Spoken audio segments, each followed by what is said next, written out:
Okay, figured I'd make a little instructional video on how to install a set of these Roadrunner promotional wheel discs.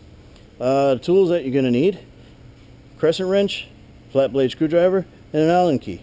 Now, the hardware that's provided, you got a bolt, a spindle nut, hollow grease tube, and a plastic grease cap.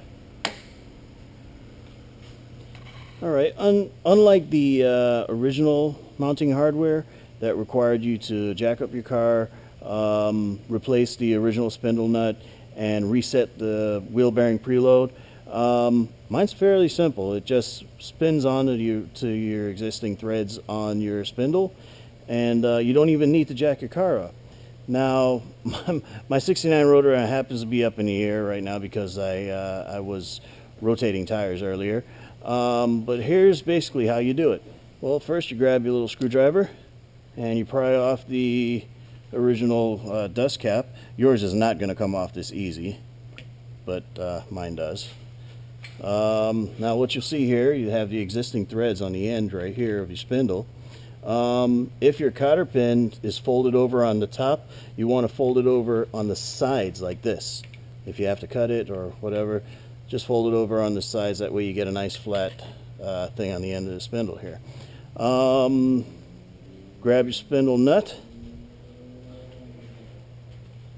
thread it on,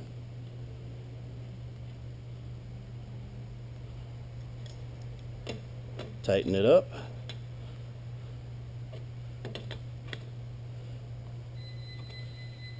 and then you want to grab your hollow grease tube. Now this is nothing but a regular dust cap with the end cut off, and your plastic grease cap. Now this right here, you just fit it in and it stays. Okay, after you have the spindle mounting nut and grease tube installed, you might want to throw a little bit of grease on there. Grab your disc, put the bolt through, and take the plastic dust cap, screw it onto the end of the bolt on the back of the disc. Grab your Allen key just to hold it up. Center the bolt on the spindle mounting nut and just barely thread it on. You don't want to tighten it just yet, just barely snug. Now you want the Roadrunner's beak at about 2 o'clock.